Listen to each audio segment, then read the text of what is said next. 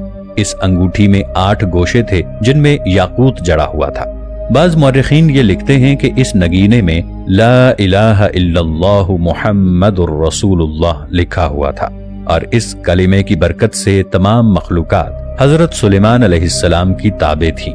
حضرت سلیمان علیہ السلام اپنی حکومت کے تمام معاملات اس انگوٹھی کی بدولت حل کیا کرتے تھے۔ جب کبھی وہ انگوٹھی حضرت سلیمان علیہ السلام کے ہاتھوں میں نہ ہوتی تو آپ بے چین ہو جایا کرتے۔ روایات میں آتا ہے کہ جب حضرت سلیمان علیہ السلام بیت الخلاء میں جاتے تو اس پاکیزہ انگوٹھی کو اتار دیا کرتے تھے۔ ایک دن جب آپ بیت الخلاء میں حاجت کی غرض سے گئے تو ایک صخر نامی جن نے اس انگوٹھی کو چرا لیا اور حضرت سلیمان علیہ السلام کی شکل و صورت اختیار کر کے ان کے تخت و تاج پر قابض ہو گیا، اور حضرت سلیمان علیہ السلام کو لوگوں نے پہچاننے سے انکار کر دیا۔ تب حضرت سلیمان علیہ السلام اپنے ہی ملک میں نہایت مفلسی کی زندگی گزارنے لگے۔ اسرائیلی روایات کے مطابق اس کے کچھ ہی دیر بعد جب حضرت سلیمان علیہ السلام کے وزراء اور رفقا کو یہ اندازہ ہوا کہ ہم پر حکومت کرنے والے حضرت سلیمان علیہ السلام نہیں بلکہ ان کی شکل کا ایک بہروپیہ ہے، چنانچہ ان لوگوں نے اس جن کے آگے تورات کی کچھ سورتوں کی تلاوت کی، جسے سن کر وہ جن بھاگ گیا اور اس نے حضرت سلیمان علیہ السلام کی انگوٹھی کو سمندر میں پھینک دیا۔ اللہ کے حکم سے اس انگوٹھی کو ایک مچھلی نے نگل لیا۔ چنانچہ ایک مرتبہ حضرت سلیمان علیہ السلام دریا کے کنارے بیٹھ کر جب مچھلیاں پکڑ رہے تھے تو خوش قسمتی سے وہی مچھلی آپ کے جال میں پھنس گئی۔ حضرت سلیمان علیہ السلام نے اس مچھلی کا پیٹ چاک کیا تو اس کے پیٹ میں انہیں اپنی انگوٹھی مل گئی۔ چنانچہ انہوں نے فوراً اسے اپنے ہاتھ کی انگلی میں پہن لیا، اور اس طرح حضرت سلیمان علیہ السلام نے اپنی حکومت اور بادشاہت دوبارہ حاصل کر لی۔ دوبارہ اپنے تخت پر بیٹھتے ہی آپ علیہ السلام نے سب سے پہلا یہ حکم صادر کیا کہ اس سخر جن کو، جو ایک سرکش جن ہے، جہاں کہیں بھی ہے اسے گرفتار کر کے میرے سامنے لایا جائے۔ حضرت سلیمان علیہ السلام نے اسے گرفتار کروا کے ایک لوہے کے صندوق میں قید کر دیا۔ اس صندوق کو تالا لگا کر سمندر کی گہرائیوں میں پھینک دیا، اور وہ جن تا قیامت اسی صندوق میں قید رہے گا۔ حضرت سلیمان علیہ السلام کی وفات کے بعد وہ انگوٹھی کہیں غائب ہو گئی۔ وہ انگوٹھی کہاں گئی، کس کے پاس پہنچی، تاریخ میں یہ بات کہیں بھی موجود نہیں ہے، اور نہ ہی اس کے متعلق کوئی شہادت موجود ہے۔ سلیمانی انگوٹھی اور عیسائیوں کے درمیان بھی ایک خاص تعلق کا ذکر کیا جاتا ہے۔ عیسائی روایات میں حضرت سلیمان علیہ السلام کو ایک ایسی شخصیت کے طور پر دیکھا جاتا ہے جو اللہ تعالیٰ کی طرف سے حکمت اور دانش کے مالک تھے۔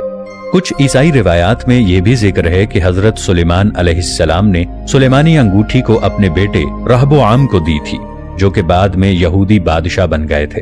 بعض عیسائی روایات میں یہ بھی ذکر ہے کہ سلیمانی انگوٹھی کو بعد میں عیسائی بادشاہوں نے اپنے پاس رکھا ہوا تھا، اور وہ اسے اپنی روحانی طاقت اور حفاظت کے لیے استعمال کرتے تھے۔ لیکن زیادہ تر علماء کے نزدیک یہ واقعہ ایک من گھڑت کہانی ہے۔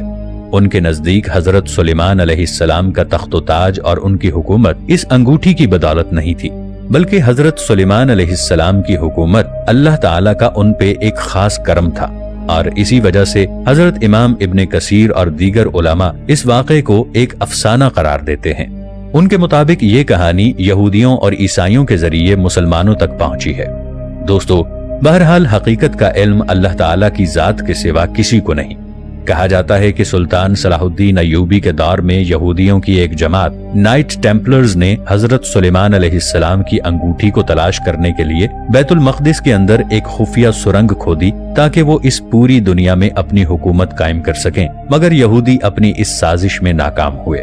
20ویں صدی میں اسرائیل کے قیام سے لے کر آج تک یہودی اسی انگوٹھی کی تلاش میں ہیں، یہاں تک کہ ان کے پرچم میں 5 کونوں والا ستارہ، جسے سٹار آف ڈیوڈ کا نام دیا جاتا ہے، یہ بھی اصل میں اسی سلیمانی انگوٹھی کا نقشہ اور مہر ہے۔ یہودیوں کے عقیدے کے مطابق حضرت داؤد علیہ السلام اور حضرت سلیمان علیہ السلام نسلاً یہودی تھے، لہٰذا وہ انگوٹھی یہودیوں کی ملکیت ہے۔ اسی لیے آج یہودی اس انگوٹھی کی تلاش کے لیے مختلف سائنسی، روحانی، باطنی، نجومی، یہاں تک کہ شیطانی علوم سے بھی مدد حاصل کر رہے ہیں، مگر وہ انگوٹھی نہ آج تک یہودیوں کو ملی اور نہ ہی انشاءاللہ وہ ملے گی۔ یہودیوں کے درمیان بھی سلیمانی انگوٹھی کا ذکر کیا جاتا ہے۔ سلیمانی انگوٹھی ایک ایسی انگوٹھی ہے جو حضرت سلیمان علیہ السلام کے نام سے منسوب ہے۔ روایات کے مطابق حضرت سلیمان علیہ السلام کو اللہ تعالیٰ نے ایک خاص انگوٹھی عطا کی تھی جو انہیں جنوں اور شیاطین پر قابو پانے کی طاقت دیتی تھی۔ یہودی روایات میں بھی سلیمانی انگوٹھی کا ذکر ملتا ہے۔ یہودیوں کا ماننا ہے کہ حضرت سلیمان علیہ السلام نے یہ انگوٹھی اپنے وزیر آصف بن برخیا کو دی تھی جو کہ ایک یہودی تھا۔ بعض یہودی روایات میں یہ بھی ذکر ہے کہ سلیمانی انگوٹھی کو یہودیوں نے اپنے پاس رکھا ہوا ہے اور وہ اسے اپنی روحانی طاقت اور حفاظت کے لیے استعمال کرتے ہیں، مگر یہ تمام روایات تاریخی طور پر ثابت نہیں ہیں اور مختلف مذاہب اور روایات میں ان کے بارے میں مختلف عقائد پائے جاتے ہیں۔ بعض روایات کے مطابق حضرت سلیمان علیہ السلام نے بیت المقدس میں ایک عظیم الشان مسجد تعمیر کی تھی جو کہ سلیمانی معبد کے نام سے مشہور ہے۔ روایات میں یہ بھی ذکر ہے کہ حضرت سلیمان علیہ السلام نے سلیمانی انگوٹھی کو بیت المقدس میں رکھا تھا جہاں سے وہ انگوٹھی بعد میں گم ہو گئی تھی۔ بعض روایات میں یہ بھی ذکر ہے کہ سلیمانی انگوٹھی کو بیت المقدس میں ایک خفیہ مقام پر چھپا دیا گیا تھا جہاں سے وہ انگوٹھی صرف ان لوگوں کو مل سکتی ہے جو اللہ کی طرف سے منتخب کیے گئے ہیں۔